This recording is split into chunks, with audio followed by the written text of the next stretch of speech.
Aksi pengeroyokan dilakukan oleh sekelompok pemuda dalam kondisi mabuk di wilayah Cangkring, Kelurahan Jelekong, Kecamatan Baleendah, Kabupaten Bandung, Minggu tanggal 14 Februari tahun 2021 pukul 0.15 waktu Indonesia Barat.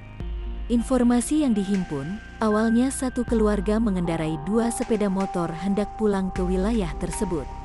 Setelah melintas jalan tersebut, tiba-tiba salah satu pengendara dihadang oleh sekelompok pemuda. Sesaat setelah itu terjadilah aksi pengeroyokan yang dilakukan sekelompok pemuda tersebut.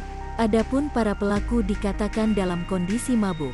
Mendengar adanya keributan, warga sekitar lokasi kemudian keluar dan menyelamatkan korban. Alhamdulillah motornya aman dan sudah diamanain sama warga sekitar, tuturnya. Korban tampak tidak sadarkan diri usai dipukuli sekelompok pemuda yang sedang mabuk itu. Setelah itu korban dibawa ke rumah sakit untuk mendapat penanganan medis.